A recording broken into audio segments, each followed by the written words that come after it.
Congress party बार बार प्रधानमंत्री नरेंद्र मोदी का अपमान करने में लगी रहती है, लेकिन इस बार मामला कुछ ज्यादा ही गर्मा गया।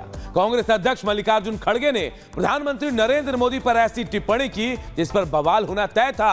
हुआ भी ऐसा। खड़गे के बयान पर बीजेपी के राष्ट्रीय अध्यक्ष जेपी नड्डा ने पलटवार किया है। पूरी खबर इस रिपोर्ट से बताते हैं।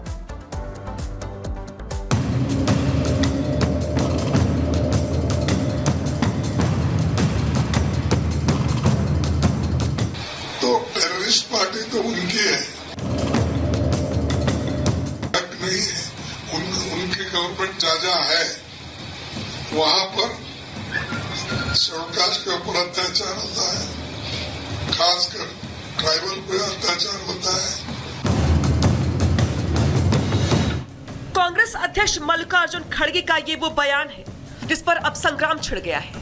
हरियाणा विधानसभा चुनाव के रिजल्ट पर बोलते बोलते खड़गे इतना बहक गए कि उन्हें ना तो भाषा की मर्यादा का ख्याल रहा और न ही प्रधानमंत्री पद की गरिमा का। प्रधानमंत्री मोदी पर निशाना साधते साधते कांग्रेस अध्यक्ष ने बीजेपी को टेररिस्ट पार्टी तक करार दे दिया और तो और पीएम मोदी के लिए भी अपशब्द कहे। अर्बन नक्सल तो जो बुद्धिवादी है, प्रोग्रेसिव, उसको अर्बन नक्सल बोलना, कांग्रेस है उसको बोलना, ये उनकी आदत है। वो खुद ही क्या है बोले तो उनकी पार्टी टेररिस्ट की पार्टी है। लिंचिंग करते हैं, मारते हैं, शेड्यूल कास्ट के लोगों के मुंह में पेशाब करते हैं, ट्राइबल लोगों को लाके रेप करते हैं। तो टेररिस्ट पार्टी तो उनकी है। लेकिन अब बीजेपी के राष्ट्रीय अध्यक्ष जेपी नड्डा ने खड़गे के हर बयान पर पलटवार किया है। खड़गे जी अपनी हार के कारणों का विश्लेषण करने के बजाय कांग्रेस ने अपनी पॉलिसी जो डिक्शनरी है, जिसमें गुमराह, वोट बैंक पॉलिटिक्स, तुष्टीकरण, देश को बदनाम करने की साजिश, politics of casteism, politics of appeasement, politics of corruption, scam, झूठ की राजनीति, शब्दों का ही विशेष स्थान देने की आदत और परंपरा बना ली है। आपको बता दें, मल्लिकार्जुन खड़गे का वो बयान प्रधानमंत्री मोदी के कांग्रेस को अर्बन नक्सल कहे जाने वाले बयान के जवाब में आया। लेकिन जैसे ही खड़गे का ये बयान सामने आया, बीजेपी ने उन्हें चौतरफा घेर लिया।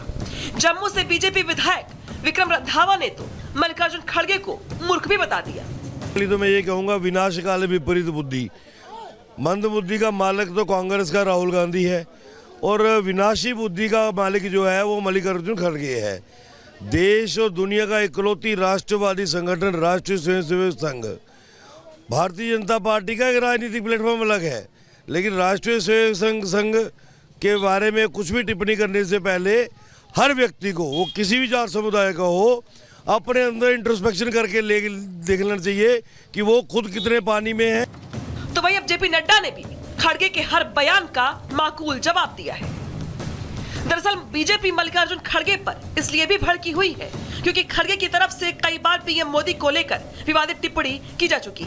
27 अप्रैल 2023 ये वो दिन है जब मल्लिकार्जुन खड़गे ने कर्नाटक के कुलबर्गी में रैली करते हुए पीएम मोदी की तुलना जहरीले सांप से कर दी थी और कहा था कि मोदी जहरीले सांप की तरह है और इनका जहर इतना विषैला है कि अगर आप इसे चाटते हैं तो आप चाटते ही मर जाएंगे। 29 नवंबर 2022 गुजरात चुनाव के दौरान मल्लिकार्जुन खड़गे ने पीएम मोदी की तुलना रावण से कर दी थी। 27 नवंबर 2022 गुजरात चुनाव प्रचार के दौरान ही मल्लिकार्जुन खड़गे ने पीएम मोदी को झूठों का सरदार बताया था। 19 दिसंबर 2022 कांग्रेस की भारत छोड़ो यात्रा के दौरान मल्लिकार्जुन खड़गे ने पीएम मोदी पर सबसे आपत्तिजनक टिप्पणी की थी। खड़गे ने कहा था कि प्रधानमंत्री बताए कि क्या आपके घर में देश के लिए किसी ने जान दी है। ये वो तमाम बयान है जिसकी वजह से मल्लिकार्जुन खड़गे हमेशा से ही बीजेपी के निशाने पर रहे हैं, लेकिन इस बार उन्होंने पीएम मोदी पर विवादित टिप्पणी करके एक बार फिर बीजेपी को हमला बोलने का मौका दे दिया है, जिस पर सियासत बढ़ना भी लगभग तय है। मेरा रिपोर्ट, रिपब्लिक भारत। और अब बात करेंगे पाकिस्तान की। पाकिस्तान में एससीओ शिखर सम्मेलन होने वाला है, लेकिन उस दौरान बवाल मचने की पूरी संभावना है। अब आप देखिए, पाकिस्तान सरकार की तरफ से एससीओ शिखर सम्मेलन को लेकर दरअसल इस्लामाबाद को सेना के हवाले कर दिया है। रावलपिंडी में धारा 144 लागू कर दिया, लेकिन कराची में जमकर बवाल की तस्वीरें सामने आई, जहां पर पुलिस और प्रदर्शनकारियों के बीच जमकर झड़प हुई। अब सवाल ये उठ रहा है कि क्या एससीओ शिखर सम्मेलन में पाकिस्तान में बड़ा बवाल मच सकता है? क्या पाकिस्तान की सरकार के खिलाफ हो सकता है विद्रोह? इस रिपोर्ट को देखिए।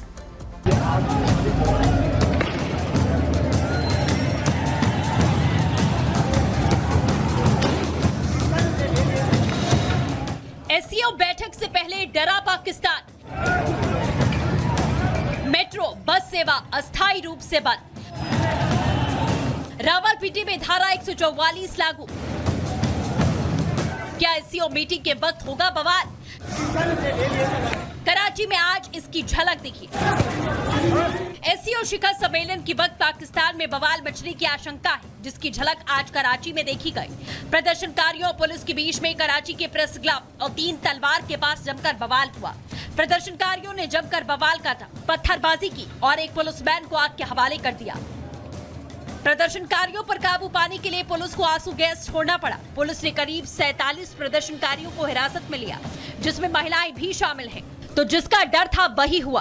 पाक सरकार ने इसी वजह से राजधानी इस्लामाबाद को सेना के हवाले कर दिया। रावलपिंडी में धारा 144 लगा दी गई। वहीं 17 अक्टूबर तक रावलपिंडी में धारा 144 लागू कर दी गई है। सरकार का कहना है कि कानून व्यवस्था को कायम रखने के उद्देश्य से यह प्रतिबंध लगाया गया। मेट्रो, बस, होटल भी बंद करने के आदेश हैं। ऐसे में सवाल उठ रहे हैं कि क्या एससीओ बैठक से पहले पाकिस्तान में इमरजेंसी लागू कर दी गई है। दरअसल जेल में बंद इमरान खान की पार्टी पीटीआई ने 15 अक्टूबर को इस्लामाबाद में बड़ा विरोध प्रदर्शन करने का ऐलान किया। 15-17 अक्टूबर तक पाकिस्तान में एससीओ की बैठक होनी है, जिसको लेकर पाकिस्तान में सख्त कदम उठाए जा रहे हैं। Bureau report, Republic Bharat. इधर पश्चिम बंगाल के कूच बिहार में भीषण सड़क हादसा हुआ है। एक तेज रफ्तार बाइक कार से टकरा गई। पूरी खबर 1 मिनट की इस रिपोर्ट में आप सबको बताते हैं। पश्चिम बंगाल का कोलकाता वैसे ही सुर्खियों में है, लेकिन कूच बिहार से जो तस्वीर सामने आई वो सभी को चौंका रही है। उसे देख सबका दिल दहल रहा है। रात का वक्त है, सड़क खाली है। क्या 4 पहिया, क्या 2 पहिया, हर वाहन सड़क पर रफ्तार भर रही है। चौराहा है तो क्या हुआ, किसे सिग्नल की परवाह है और किसे उस चौराहे से जा रही कार के निकलने की चिंता है।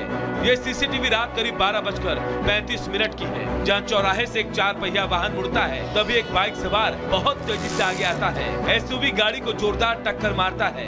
इस टकराव से एक जोर का धमाका होता है। आग की लपटें उठती हैं। चौराहे पर आगे जाकर लग्जरी गाड़ी रुकती है और 2 बाइक सवार भी रुक जाते हैं, जिनमें से एक बाइक सवार नीचे उतरकर हादसे का शिकार हुए दोनों बाइक सवार को आग से निकालकर किनारे लाता है। बताया जा रहा है कि कूच बिहार में हादसे का शिकार हुए लोग बाइकर्स हैं, जो 6 से 7 की बाइक के ग्रुप में चल रहे थे। Bureau report, Republic Bharat.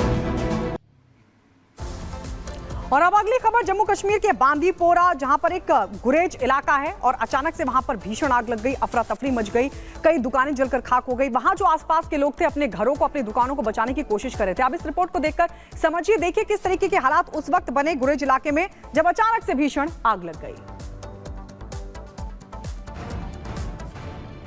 Jammu Kashmir के बांदीपोरा जिले के गुरेज इलाके में देर रात हड़कंप मच गया, जहां के तुलाल मार्केट में अचानक आग लगने की घटना सामने आई। आग लगने से पूरे इलाके में अफरा तफरी मच गई और स्थानीय लोग अपने दुकानों और घरों को बचाने के प्रयास में जुट गए। स्थानीय प्रशासन और दमकल विभाग के अधिकारी मौके पर पहुंचे और आग पर काबू पाने की कोशिश की। कई दुकानदार अपने दुकानों से सामान निकालने के लिए आगे आए, लेकिन आग की तीव्रता के कारण वो इसमें सफल नहीं हो पाए। तुतैल मार्केट गुरेज का एक प्रमुख व्यावसायिक केंद्र है, जहां कई दुकानें हैं। आग के कारण व्यापारियों को बड़े नुकसान का सामना करना पड़ सकता है, क्योंकि इस इलाके में अधिकांश दुकानें लकड़ी की बनी हुई है, जो आग लगने से राख हो गई। आग कैसे लगी, इसका क्या कारण था, ये पता लगाया जा रहा है। Bureau report, Republic Bharat. इधर अंतरिक्ष की दुनिया में स्पेसएक्स ने इतिहास रच दिया है। सबसे ताकतवर रॉकेट स्टारशिप का 5वां टेस्ट सफल हो गया। पूरी खबर 1 मिनट की इस रिपोर्ट में आप सबको बताते हैं।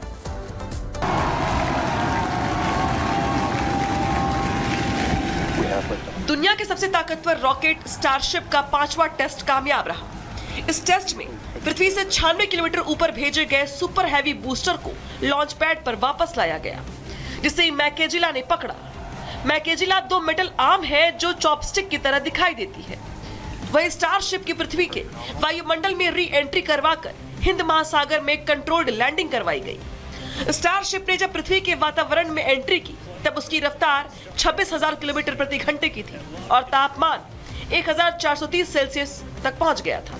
स्टारशिप को आज शाम 5:55 पर टेक्सास के बोका चिका से लॉन्च किया गया। स्टारशिप में 6 रैप्टर इंजन लगे हैं, जबकि सुपर हैवी में 33 रैप्टर इंजन है।